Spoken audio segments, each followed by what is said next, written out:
Hello and welcome to the Mental Health Book Club podcast with your hosts Sydney Timmins and Becky Lawrence.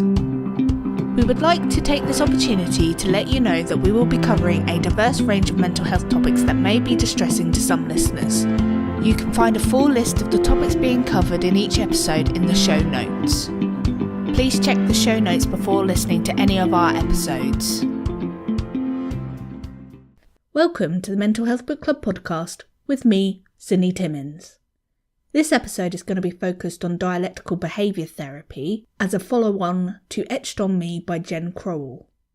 If you'd like to find out more about borderline personality disorder, which is what this particular therapy is used to treat, and you haven't listened to that episode already, please go back to episode 6, which looks specifically at borderline personality disorder. So this particular therapy is quite close to my heart.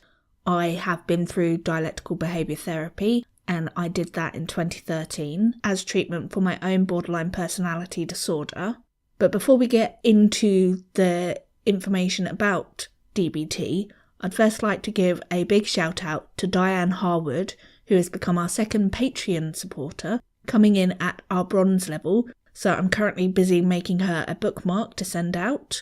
And Diane has a book that she has written about postpartum bipolar disorder, which we will be doing an episode on, and hopefully, fingers crossed, we'll be able to get her on the podcast to tell us more about the reasons she wrote the book and how she went about doing it. The other big news that we have, hopefully, in a few weeks' time, I will be speaking to the secret psychiatrist who also has a book coming out. But I would love for this to become more of a regular thing where an expert comes onto the podcast to talk about the mental health issues that I discuss. So as you guys may be aware, I'm not a practicing professional in the mental health system. I'm just a layperson that has this interest in mental health because I have had my own struggles.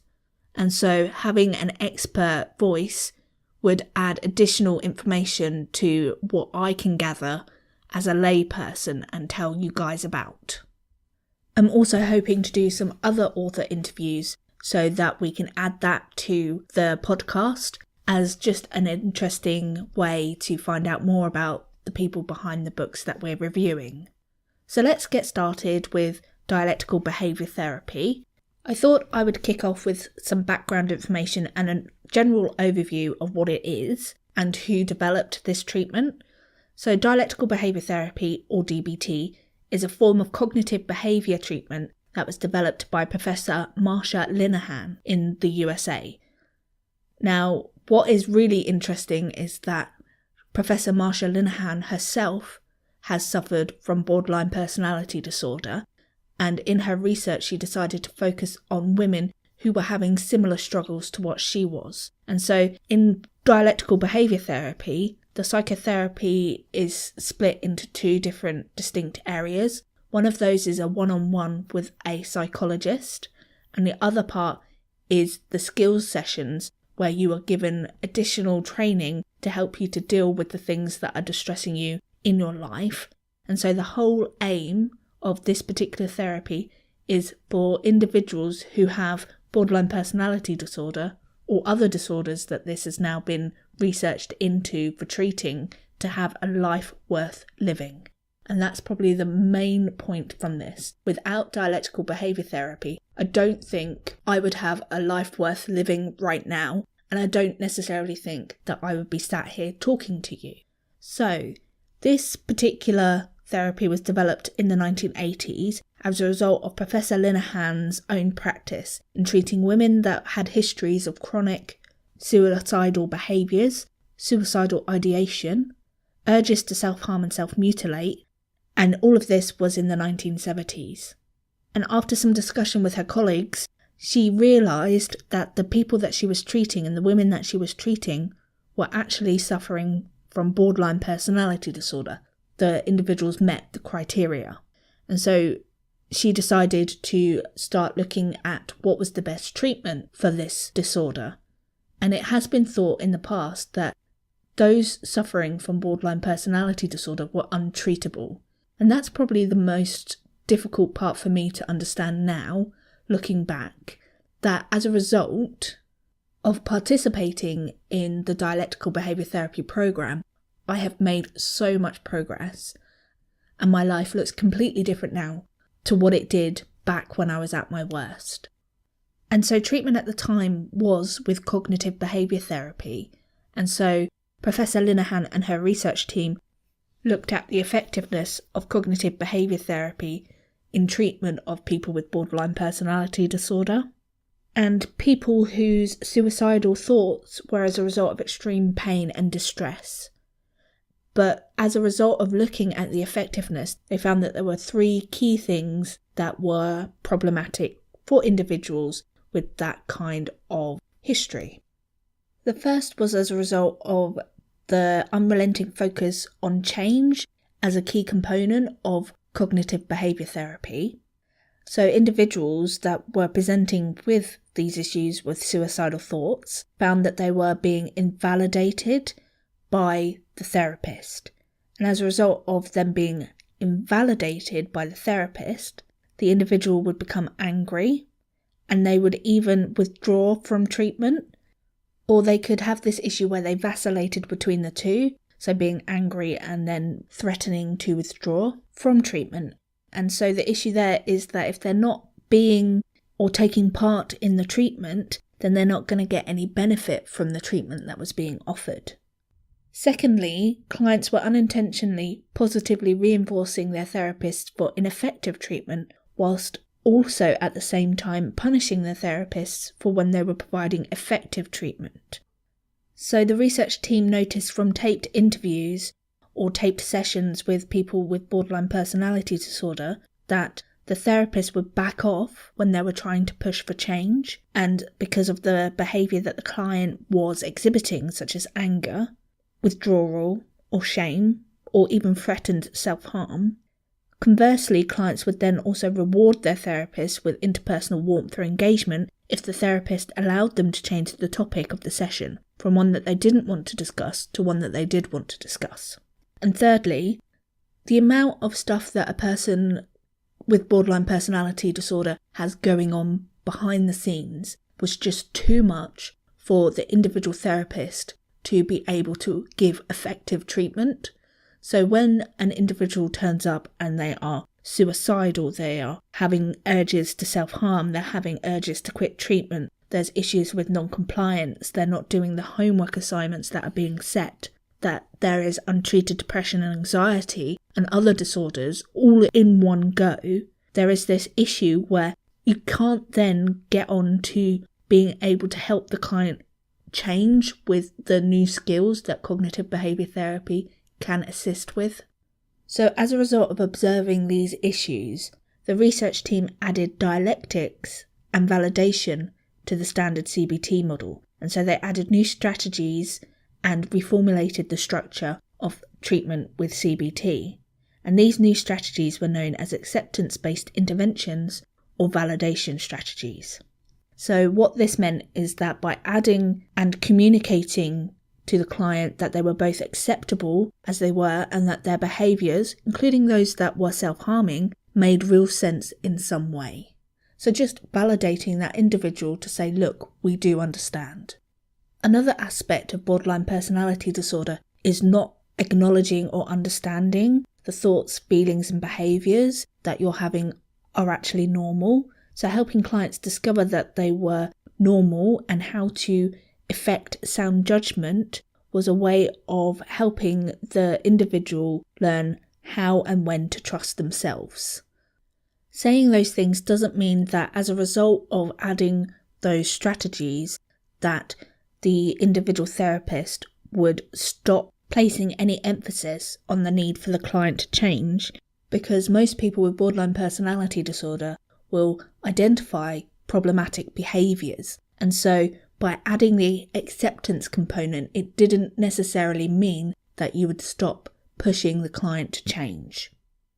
So this leads us nicely on to discussing what does it mean by having a dialectic. And so what it really means is that it's a blended type of treatment that is bringing together that you are accepting of what is happening right now, but you're also identifying that there is a need to change. So the idea with cognitive behaviour therapy is that your thought processes are challenged.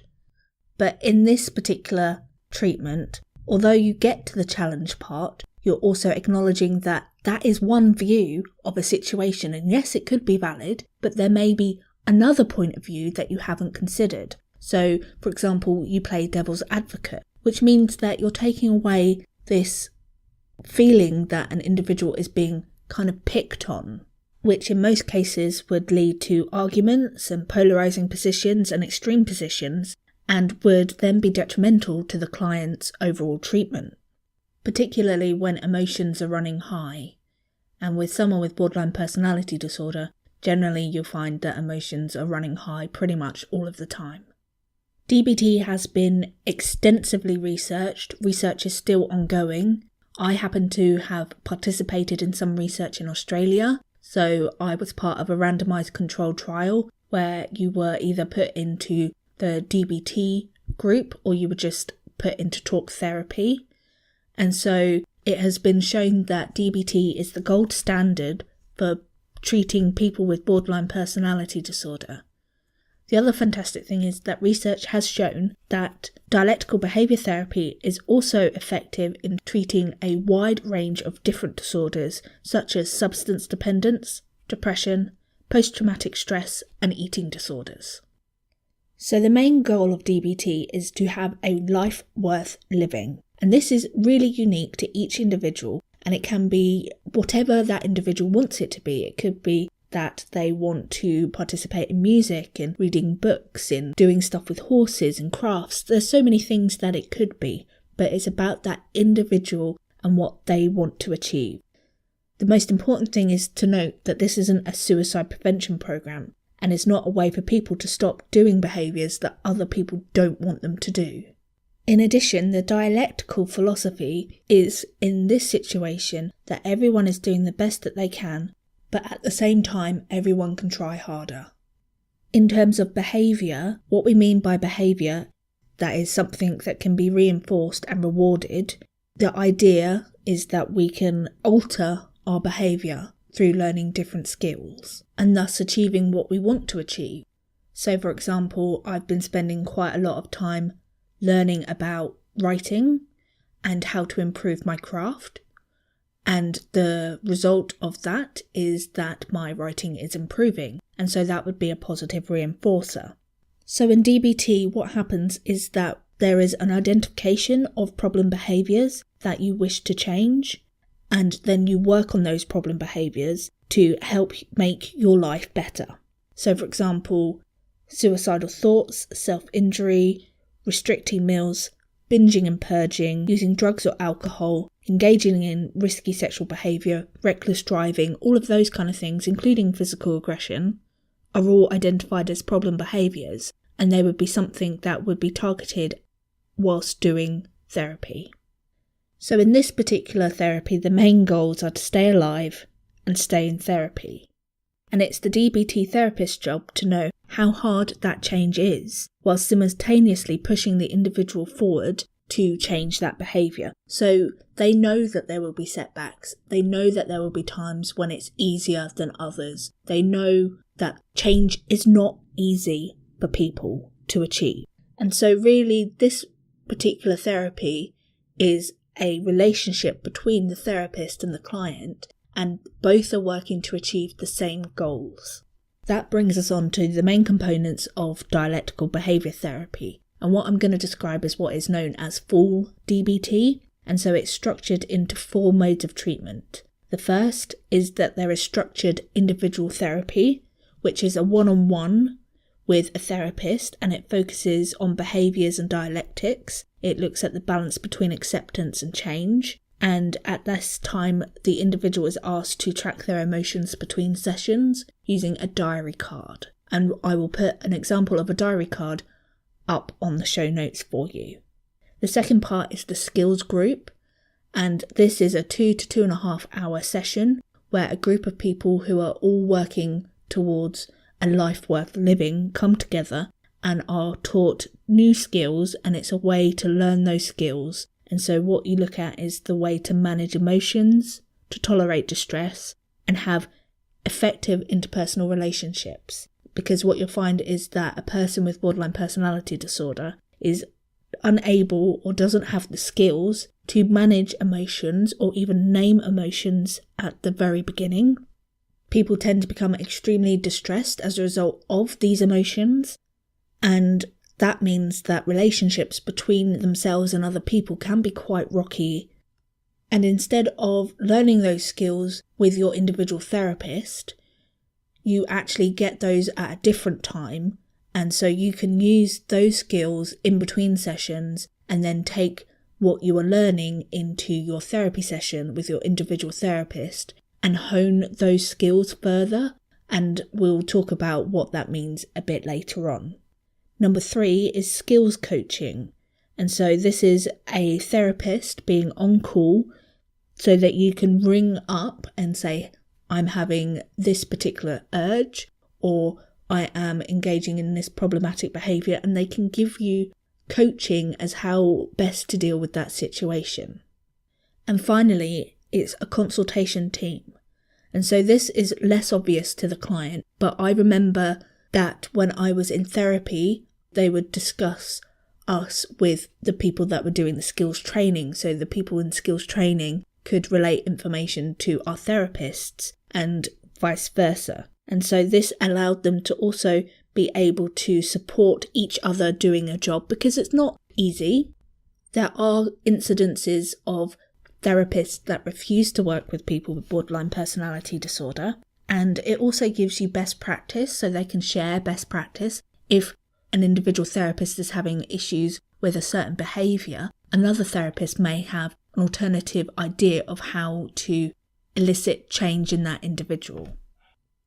So that list gives you an overview of what DBT consists of, and what I'd like to do is to go into more detail into what comprises individual therapy, what comprises the skills training part, and a little bit about what comprises the coaching part of DBT. So the first is individual therapy, and for each individual it's a one-to-one session with a therapist, and each of those sessions lasts approximately 45 to 60 minutes. In my case, I had 60 minutes. As part of those sessions, you were introduced to your crisis plan, and your crisis plan was there to ensure that you would not harm yourself and that you would remain safe by reducing suicide and self-harming behaviours.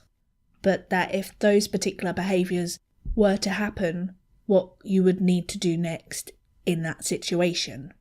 In individual therapy, the other idea is to reduce behaviours that interfere with your therapy by addressing those issues as they arise, or issues that might come in the way of you getting treatment. Individual therapy allows you to identify the goals that you want to achieve through therapy as a way to improve your quality of life. And so this addresses things such as other mental health problems like depression or hearing voices, or problems in your personal life such as employment or relationship problems, so you get to look at those in depth in your one-to-one therapy. It also helps you learn new skills to replace the unhelpful behaviours that you have been doing in the past, and this is all to help you achieve the goals that you identify. So whilst preparing for this podcast, I actually went through the information that I gathered as a result of participating in dialectical behaviour therapy, and I did find my crisis plan, and I thought it would be good to share that with you. So my short-term goals was to practice the use of skills in everyday life, for example, at home and with friends, and to reduce impulsive behaviour. And for me, that impulsive behaviour was spending money, was drinking alcohol, was taking over-the-counter medication, it was binge eating, and it was also the destructive expression of anger. In the long term, what I wanted to achieve was the ability to have emotions but not react impulsively, so that's expressing my needs to my husband in a way that isn't destructive. Also to experience joy and positive emotions freely without feeling shame. As part of this crisis plan, I agreed to 14 months of therapy, and that included the 2 sessions per week, which was the 1 one-to-one session and a 2.5 hours skills session. I also agreed to using the DBT crisis phone. I also agreed to attending all the sessions. I also agreed to working on reducing suicidal behaviours. I also agreed to working collaboratively with my therapist and to reduce therapy interfering behaviours such as using alcohol, drugs, attending hungover, arriving late, or forgetting my homework. In between the sessions that I attended, I was asked to fill out a diary card as homework, and that was used to monitor my emotions and actions during the week between sessions. Each session I would take the diary card along to, and that would be our starting point, because you could look at that and identify where I was struggling and at what points I was feeling extremes in emotion, and then we could move on to the chain analysis to identify the prompting event and how I could change the way I behaved towards that prompting event. So it was looking at the triggers that were causing my behaviour and how I could better respond to those triggers. And this was done in partnership with my therapist. So she would say, there is this particular bump that I can see, and I would go, yes, I want to address that particular area. Or if there was something that was more pressing, such as I needed to ask for something from someone, we would deal with that issue. So I will include a couple of links to some examples of people talking about a chain analysis or a behaviour chain analysis, and also some examples of practitioners putting that into practice. But please remember that those are just role plays because of there being some ethical issues around actually showing individuals in therapy, and so some of them can be a little cheesy. So behaviour change analysis is really just a fancy word for something that most of us probably do every single day. If you've ever been asked to fix a computer because it isn't printing, then you probably have done something that is very similar to behaviour change analysis. So for example, the printer is not printing, and so you start by looking at whether the printer is switched on, and then you progress to, is the printer and the computer talking? Is there enough paper? And you start to troubleshoot what the issue could be. So in this case, the prompting event can be considered that the printer is not printing even though you've told it to print something. There are 5 main sections to a behaviour chain analysis, and those are the vulnerabilities that the person has, the prompting event, so the thing that made the story start to happen, the links in the chain of events, so what happened once the prompting event had occurred, what behaviours then followed, which leads to the problem behaviour, which is the behaviour that the person wishes to change, and then what are the consequences of that problem behaviour. As part of the DBT Skills Handbook, there is a worksheet that an individual can be asked to work through, and I myself have done this because in the version that I did, this particular worksheet wasn't given to me, so I've had a go at doing this, but the way around that the worksheet works is different to the 5 things that I just described, so it happens in a different order. So I will describe how you go about a behaviour chain analysis. Step 1. Describe the problem behaviour. And this is considered the 4th part of a behaviour change analysis, but that is where you start when you are filling out the forms or you are doing a change analysis with your therapist.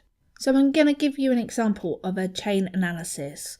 And this is from my own example, so this is something that I wrote out specially for this podcast, but it will help me deal with the situation. And so the problem behaviour for me was overeating or binge eating, and I basically ate a whole 9-pack of Kit Kats. So when you are describing the problem behaviour, it's important to be specific and detailed and not to use vague terms. So I was often pulled up on the fact that I would use vague language, which included I felt rubbish, so I did X. But as my understanding of emotions increased, the language that I could use changed over time.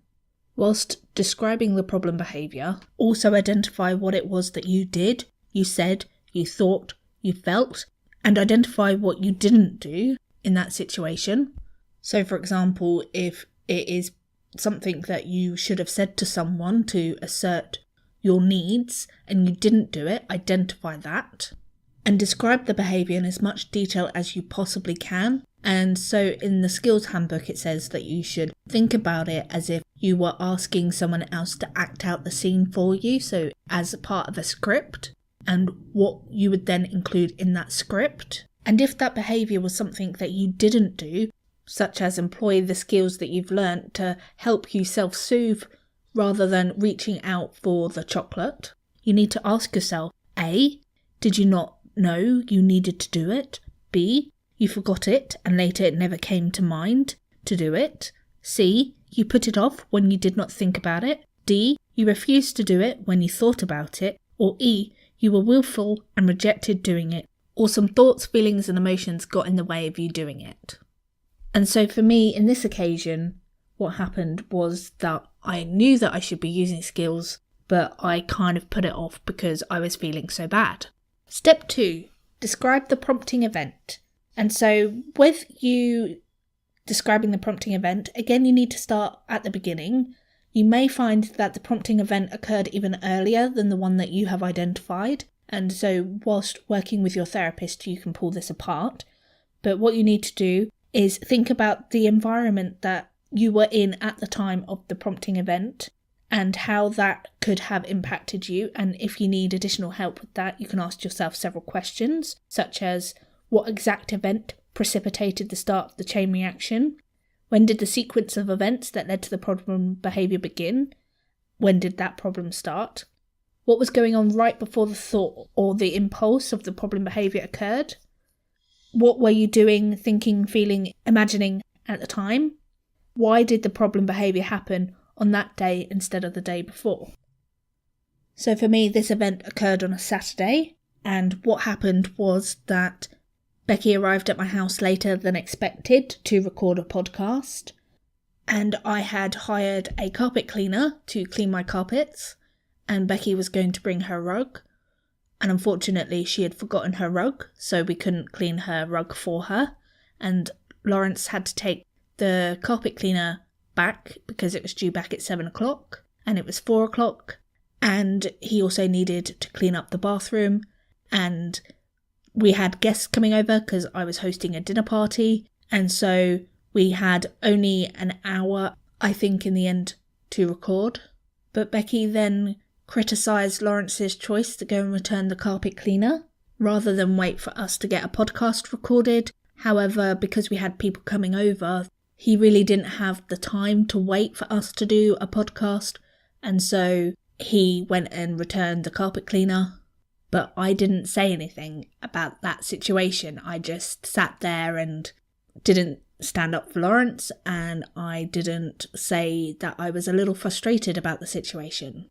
So that leads us on to step 3. And in step 3, what you do is you describe specific vulnerabilities and factors that came before the prompting event. So what were the things that would have made you vulnerable to reacting in a certain way to the prompting event? So for example, in the past, if I hadn't had the DBT training that I had, I probably would have reacted angrily towards Becky, and I would have made the situation worse by losing my temper. So for me, I was tired. I was hosting a murder mystery gathering and dinner, and I was trying to cook at the same time as doing a podcast, at the same time as cleaning carpets. That morning I had attended a course on writing memoirs. I had to start planning this particular dinner party, getting the shopping done, getting the menu sorted a little while in advance. So there was also a factor of additional stress in the situation. And at the time I was hungry, and that also causes people to be vulnerable. And once you have done that, what you need to do next is describe the events and the chain of events that have occurred in as minute detail as possible. So you go right into the nuts and bolts of the particular chain of events leading to the behaviour that you exhibited. So for example, imagine that your problem is a chain. Where does that chain go? what are the links between the different parts. And what you need to do is write out all of the events in between, no matter how small they are. You are needing to be specific again at this point, and think of it as if you're writing some kind of script or play that someone will need to act out. And what you need to think about are your actions or the things that you do, your body sensations or your feelings, your cognitions, so your beliefs, expectations and thoughts, the events in the environment or things others are doing, the feelings and emotions that you're experiencing. You also need to examine what were the initial thoughts and feelings or actions that you had initially after the prompting event. And you need to look at each of the links in the chain after you write it and ask yourself if there was any other thoughts or feelings or actions that could be occurring at that time. Could someone else have thought, felt, acted differently in that situation? And if so, explain how they could see it differently. Ask if there is a smaller link that you could add in and describe the situation further. So this is what I wrote down as my chain of events. Number 1, I felt annoyed that Becky arrived so late. Number 2, I didn't say anything to indicate my irritation. Number 3, I started telling myself off for being weak and not telling Becky how I felt. 4, I started to think that I'm useless. Number 5, I tried to stay positive about the situation. 6, Becky began questioning Lawrence's actions and choices. 7, I still said nothing. 8, I felt like rubbish because I felt I couldn't say anything. 9, I continued to ignore the situation but couldn't. 10, I kept replaying what I should have done in that situation. 11, I felt more sad and angry at myself. And number 12 was my inevitable binge eating. And then after that, I felt even worse. So when I went through those stages again, what could I have done differently? So I could have used a gentle voice and explained to Becky that I was a little frustrated about the situation. I then could have listened to Becky's response. I could have then reassured myself that we still had the next day for our podcast recording, so even if we didn't get enough done, we had the next day. I could have stood up to Becky about Lawrence's need to do the errand, which was returning the carpet cleaner. I could have explained to her we still had another day. I could have employed a dear man. And because I would be concerned about ensuring that our relationship was maintained, I would use a dear man give, and I'll talk about that later on. In step 5, you describe the consequences of the behaviour that you have engaged with. Again, at this point, you need to be specific. You need to identify how the other person reacted immediately or then later on. You need to figure out how you felt immediately following the behaviour and then how you felt later. And also you need to think about what effect did the behaviour have on you and your environment. So in my example with Becky, the consequences in this situation is that we proceeded with our recording of the podcast, so nothing really changed. But internally, I felt that I had failed to assert my own feelings about that situation and that I hadn't used the skills that I knew and knew how to apply. And as a consequence of the problem behaviour, which was the binge eating, it resulted in myself gaining 4 pounds in a week. Then we move on to step 7. And in step 7, you describe in detail prevention strategies that you can use and how you could have kept the chain from starting in the first place by reducing the vulnerability to the chain. So in my case, what I could have done was to suggest that perhaps Saturday wasn't the best day to do the podcast because of everything that was already happening that day. I could also then make additional plans on how to cope better when I feel distressed. So my problem is that when I need to assert myself, I get into a state of panic and fear. And so because of those, that stops me from applying my skills. And so what I can do to help with the prevention of this situation again is to practice it in less stressful situations and then start to increase it with people that I feel safe with. And Becky is someone that I feel safe with. And I don't understand why in this situation I didn't feel like I could do it. Probably because I was concerned also about her reaction to what I would say. In terms of preventing the precipitating event from happening again, what I can do is I can go back and use the Dear Man Give skills that I have taken to my therapist and will be practicing, and again try using them at less emotion-provoking times. So after the event now, I'm a bit more in wise mind in comparison to emotion mind, which I'll talk about when we come on to the mindfulness skills, when we talk about the skills that you learn through DBT. And then finally, step 8 is that you describe what you are going to do to repair, correct, and overcorrect the harm.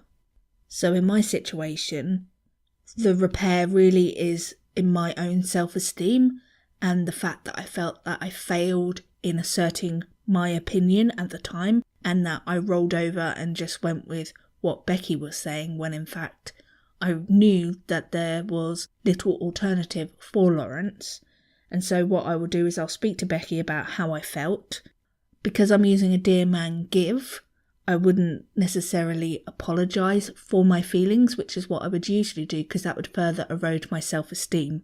But it would just say, I would appreciate next time that you are aware of my feelings, and if we could do something different, that would be great.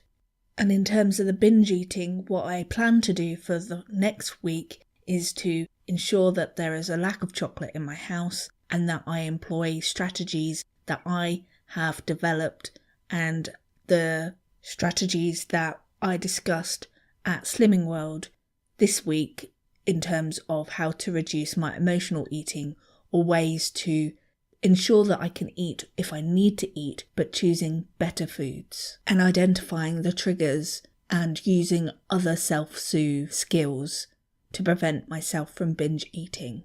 If this happened to be a time where I had got angry about the situation and I'd let my anger show, and in this situation where others probably wouldn't, just because that is how I deal with emotion, is that I would probably then need to go back and repair the relationship with Becky and apologise for getting angry, and again use the Dear Man process to explain what it was that had triggered me. I briefly mentioned when I started talking about the one-on-one sessions with a therapist, this concept of a diary card, which is a card that would record my feelings and emotions and my actions and behaviour during the week between the sessions, and would often be a starting point for the sessions when I did see my therapist. And I will put an example of one of these into the show notes for you. And so what would happen is that I would have to record my urges, giving a rating between 1 and 5, so 1 being the least and 5 being the highest urged to self-harm, for suicidal urges, for the use of alcohol and drugs. I would also then rate my emotions for that week and my vulnerabilities. So if I was in pain, if there was some sadness, some shame, some anger and fear. I also identified the problem behaviours for me that I wanted to spend my time working on. And for me that was mainly spending money, drinking alcohol, and taking over-the-counter medication, also self-harm. And again, that would be a rating of 1 to 5. I would then identify if I followed through on my urges. So did I actually go and self-harm? Did I actually drink? Did I actually spend money to excess? And then finally, the last section on the front of the diary card would be asking if I had felt any joy in the past week. I would also need to indicate on a scale of 0 to 7 as to if I had used the skills that I'd been learning in the skills training sessions. And so that particular scoring system was between 0 and 7. And 0 represented that I did not even think about using skills, so in the beginning it was quite low. A score of 1 would indicate that I thought about using skills, but I did not use the skills because I didn't want to. 2 would indicate that I thought of using the skills, but did not do that even though I wanted to. A 3 would indicate that I tried the skills, but for some reason I couldn't use them. A 4 would indicate that I tried the skills, but those skills didn't help to soothe me or to change the situation I was feeling. A 5 would indicate that I tried skills and they did help me. A 6 would indicate that I used the skills. Rather than just trying the skills, I actually would use the skills, but in a case of a 6 it meant that it didn't help.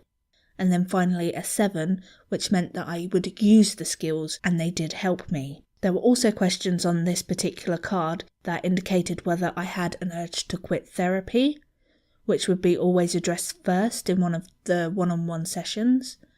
It would indicate my confidence of controlling my emotions, behaviours and thoughts. It would also indicate if I'd used the DBT coaching phone. And often what you would find is that the person who was on the DBT coaching phone would tell your therapist and provide them with a report about what it was that they used in the coaching session. There would also be a part where it would ask whether you attended the skills session for that week, because as I said in the crisis plan at the very beginning of this podcast, I signed a form to state that I would attend every session, and if a certain amount of sessions were missed in a row, then they would automatically discharge you from the programme. And then on the back of the card, it would have a list of all the skills that I had been taught or would be being taught, and if I had tried them and worked on those different skills, I would make a note of that on the day of the week that I tried it. So that covers the one-to-one sessions that are part of DBT. The next part that I'd like to discuss is the skills training, which would be the skills training groups that would happen once a week for about 2 to 2.5 hours. In these sessions, what would happen would be that the DBT therapists would teach the group skills that would be too much to cover in just the normal one-to-one session, but is an important part of the DBT process. And in those skills, the 2 therapists in the group session would then teach you the skills associated with DBT, so it wasn't a group therapy session in the truest sense. It was more like they were giving you some in-depth training, and the aim of these sessions were to teach the skills needed, and then you as the client would go out and apply that to everyday life. In DBT there are 4 modules. There is the mindfulness module, which is a set of skills that help the individual to focus their attention, and as a result of that, you ensure that you live your life in the present, rather than being distracted by worries about the past and worries about the future. And in this mindfulness module, which is really core to the rest of the skills that are taught in DBT, you would often participate in a mindfulness exercise in every single session that you attended for skills. Another module of the skills training sessions is distress tolerance. And in distress tolerance, what happens is that you are taught how to deal with your emotions in times of crisis in a more effective way without having to resort to harmful behaviours such as self-harm and the other harmful behaviours of drinking and drug taking, etc. The third module is interpersonal effectiveness, and that module teaches you how to be able to ask for things, how to say no to other people whilst you continue to maintain your self-respect and maintain important relationships.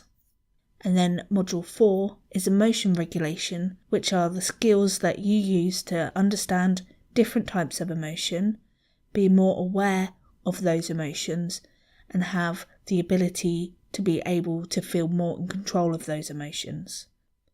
As part of these sessions, you would be given homework, and this homework was often related to the module that you were doing at the time, and it would be as a way for you to practice the skills that you had done in that session.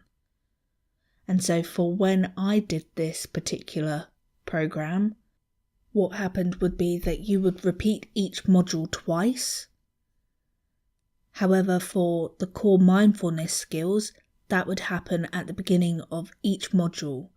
And so each module was split into 8 weeks, and of those 8 weeks, the first 2 weeks would be dedicated to mindfulness, and the last 6 weeks would be the module of either distress tolerance, interpersonal effectiveness, and emotion regulation. This was done this particular way because every 8 weeks a new person would join the group. So as people graduated the program of skills, a new person would join, and because mindfulness is a core of DBT, that was the first thing that everyone needed to be taught, and so that's why it would be repeated every 8 weeks. Each person on the DBT course would also be given a skills handbook, and I will put a link to the current handbook, which is on its 2nd edition, in the show notes if you'd like to get your own copy. So let's start by looking at mindfulness. And mindfulness has probably been one of those words that you've heard bandied around recently. It seems to have become very popular in general life, and I think is probably a really good skill for everyone to have. I shall put some links to some videos and some useful websites about mindfulness in the show notes for you. But let's start off with what actually is mindfulness. Mindfulness simply means you being aware in that particular moment what is happening on the inside and the outside of your body. In contrast, there is mindlessness, and that is where you keep forgetting to do things. You don't listen properly in a situation that you're in.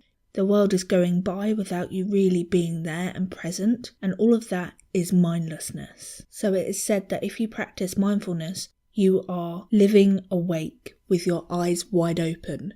When we did this particular part of the module in DBT training, we were often shown a picture of a stick person and their dog walking in a park, and the person has all of these different things going on in their mind that they're thinking about. So that is the chores that they have to do, the letters that they need to send, the people that are in their lives, the thought about what you're going to have for dinner, what you're going to do when you get home, in comparison to the dog who is fully absorbed in the moment that the dog is in.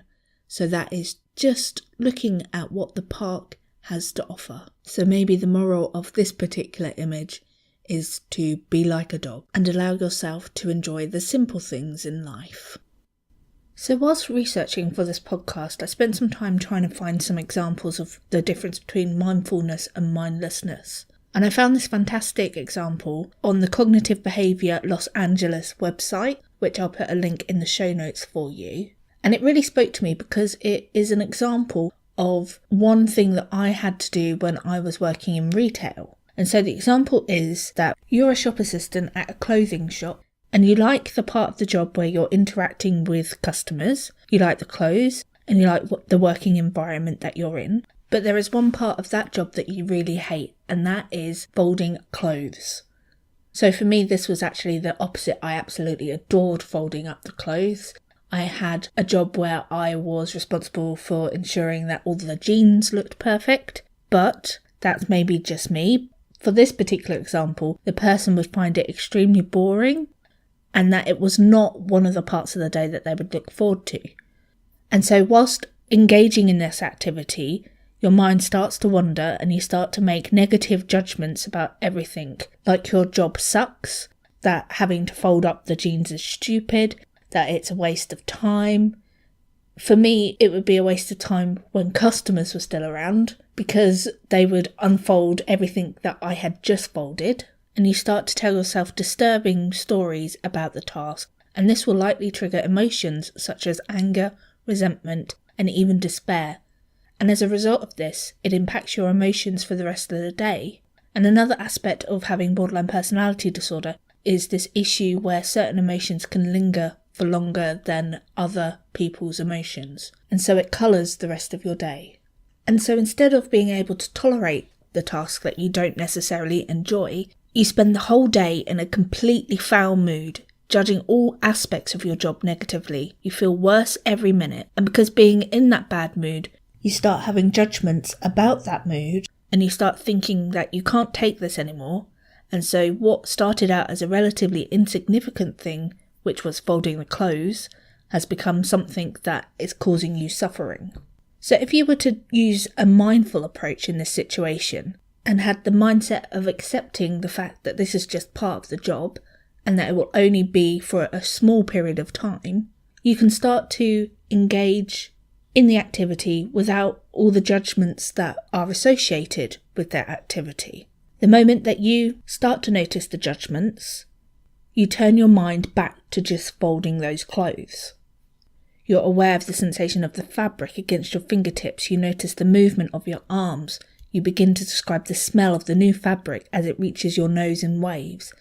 And by fully engaging in the task, repeatedly turning the mind to the task, there is little room for negative attributions. You may even find that the activity itself becomes calming because you are ensuring that your mind is focused on one thing at a time. And so that is one way to reduce the downward spiral into an emotional hole.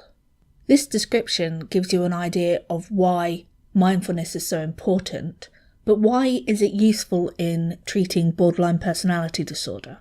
So for someone with a borderline personality disorder, you'll find that they've usually grown up in an invalidating environment, with people around them constantly telling them that what they're feeling is wrong.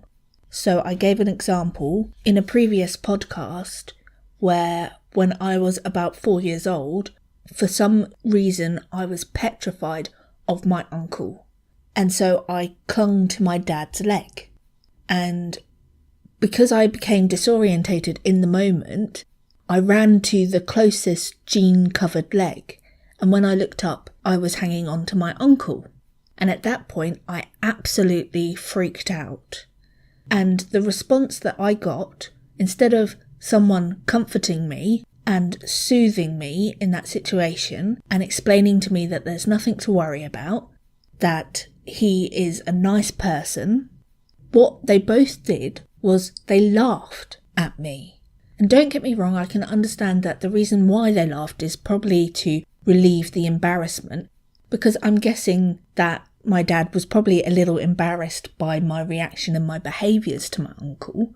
But for me, I was told that my fear was wrong, and therefore I was invalidated in the emotion that I was feeling at that time.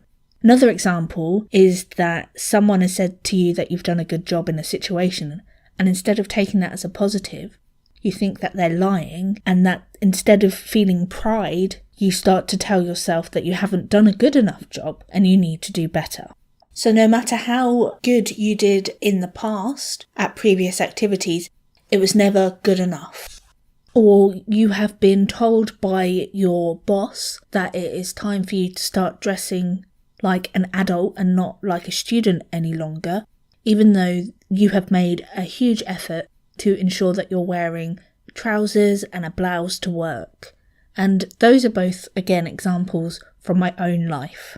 And so in the situation where your boss is telling you that you are dressing like a student, you feel offended because you've tried really hard. You're upset because, again, you tried really hard. And you then are extremely sad and you believe them even though what you are wearing is perfectly acceptable workwear. And this means that over time you start to question yourself and you take away the ability to be able to accept what your body is telling you as the truth. And because everyone around you is invalidating you and your emotions, you have this issue where you feel that your needs and your emotions are lower priority than everyone else's, and so you start to sacrifice yourself for everyone else. And so this results in people doing things that aren't necessarily the best for themselves, and that is a hard way to live your life. And as a result, you become unhappy with the situations that you find yourself in. For example, when I did not stand up for myself to Becky, and thus you become more prone to becoming emotionally dysregulated. So mindfulness allows you to get back in touch with your own emotions and your own feelings, and it allows you to gain trust in what your body is telling you. Mindfulness can also help in emotion dysregulation, and this is where your body and your mind are working against each other. So you start to feel anger, and as a result of feeling that anger, and you've been told your entire life that it's wrong to feel that anger, you try to push it away and you try and stop feeling the way that you're feeling, and you ignore the body sensations. But that just doesn't work. Believe me, I've been there. I've tried to stop the angry emotions that came out. And as a result of me trying to stop those emotions, it just made it 10 times worse. Because by the time I got to the point where I acknowledged I was angry, I just erupted like a volcano. And so with mindfulness, it again allows you to have that time to acknowledge the emotion, and instead of reacting impulsively like I would have before, I can then approach that anger in a more constructive way. So when you mindfully experience emotions, you are acknowledging that you are feeling an emotion, and instead of pushing it away, you are better able to deal with it, and you're better able to observe what is happening. So when you start learning mindfulness skills in DBT, it is split into 3 sections. That of wise mind, the what skills of observing, describing and participating in mindfulness, and then the how skills of mindfulness, which is being non-judgmental, one mindfully, and doing it effectively. So firstly, wise mind. What do I mean by wise mind? So in DBT skills, what you are shown is a Venn diagram. On one side you have emotion mind, on the other side you have logical mind, and then in the centre where the circles overlap is wise mind. And what you're trying to achieve with mindfulness is ensuring that you are better able to exercise your wise mind. But what exactly is wise mind? Well, wise mind is that inner wisdom that each and every person has. However, if you have borderline personality disorder, you may find that it is harder to access than other people around you. And for me, particularly, I was really often stuck in emotion mind. But what you also need to be aware of is that wise mind is comprised of emotion mind and logical mind. And so it allows you to feel the emotions.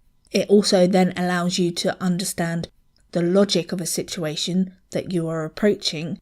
And by merging the two together, you are better able to then deal with a particular situation. So instead of reacting purely from emotion mind or purely from logical mind, which is where you probably are more logical and analysing a situation, you are using both as a strategy, and your wise mind is where you will often make the best decision. The next part of the skills training in mindfulness is actually how to implement doing mindfulness. And so when you are talking about mindfulness, it's being in the moment at that time.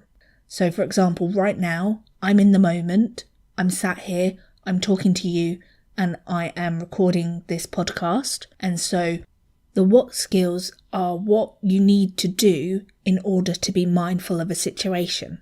And those are observe, describe, and participate.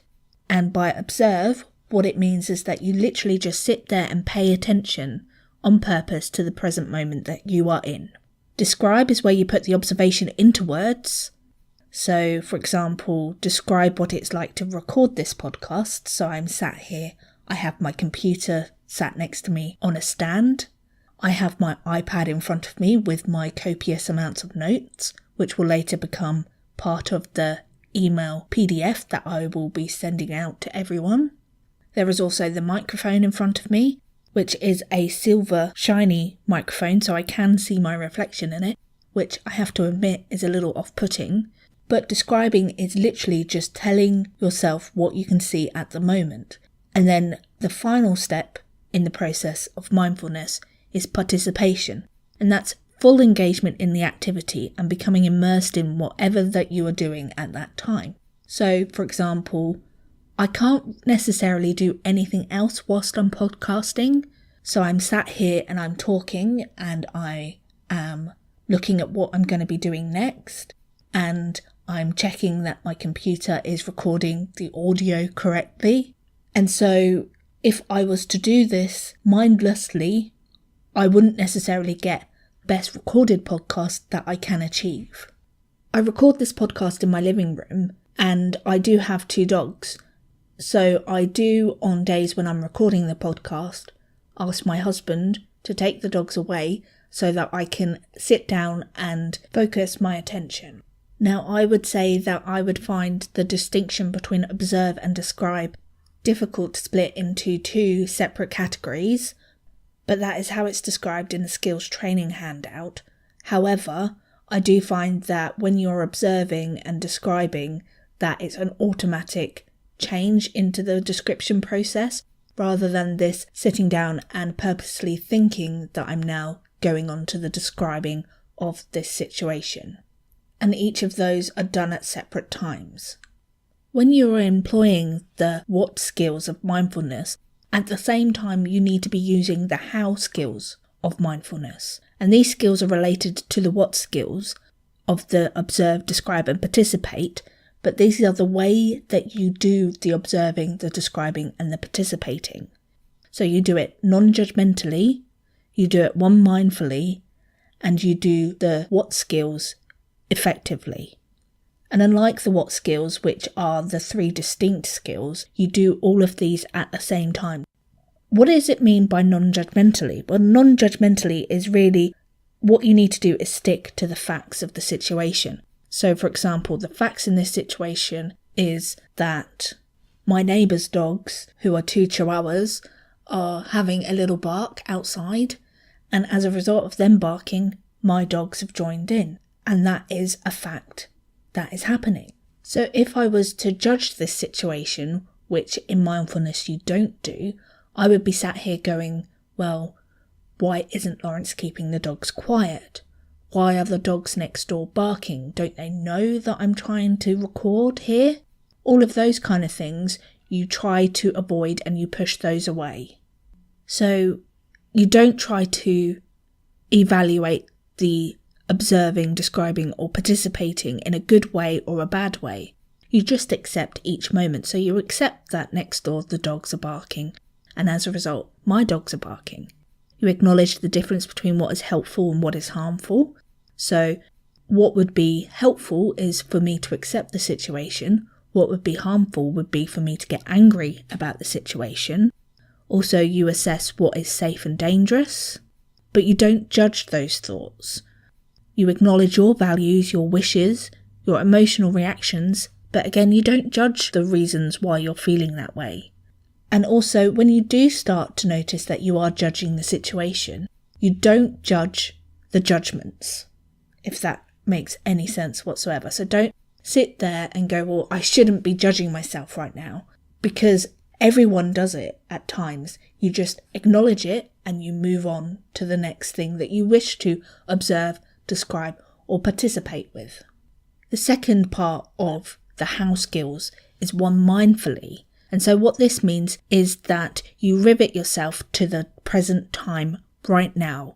You are completely in that moment and you do one thing at a time.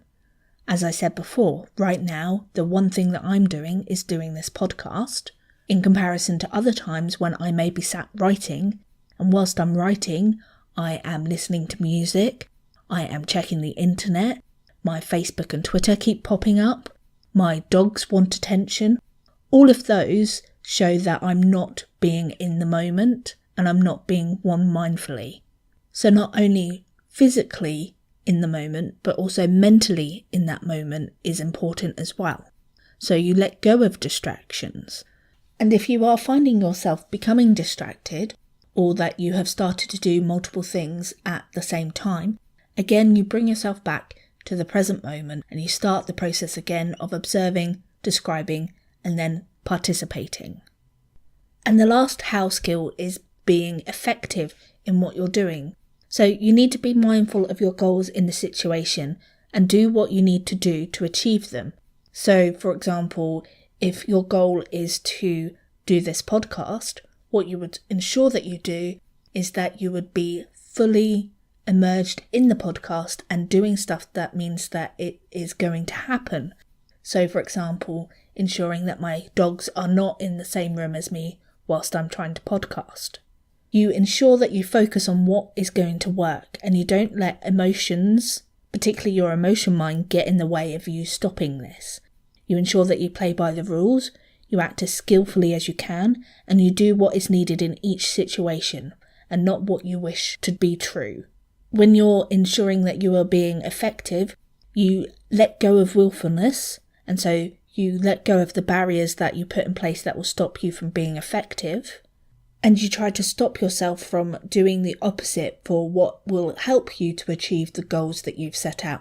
So for example, if your goal is to be able to better deal with your emotions, then you need to ensure that when an emotional situation occurs, you then practice mindfulness. And you also use other skills that you have learned in DBT. There are several apps that have been developed out there for using with mindfulness practice, and I shall put some of those into the show notes for you to have a look at. So that is really mindfulness in a nutshell. So you ensure that you are exercising your wise mind, that you are using the what skills of observe, describe, and participate in situations, and that you do that by using the how skills, which is being non-judgmental of the situation that you are in, to ensure that you're practicing mindfulness mindfully, so that's one thing at a time, and that you're doing it effectively. Wow, I've just looked at how long I have been recording, and I've seen that this podcast at the moment is at over an hour. So I think I'm going to leave it there for this week. So what I have discussed today is the one-to-one therapy with a therapist in DBT, and then I started to talk about mindfulness, which is one of the core skills of skills training. So in the next episode, I will talk about distress tolerance, emotional regulation, and interpersonal effectiveness. So until next time, bye for now. Thanks for listening to this episode of the Mental Health Book Club podcast. If you need additional help with your mental health, please contact the Samaritans on 116-123, which is a 24-hour helpline. And if you need additional information about mental health issues, please visit Mind at mind.org.uk. The next episode of the Mental Health Book Club podcast will be the second half of our episode on Dialectical Behaviour therapy, and our next book will be My Courage to Tell by Laura E. Corbeth.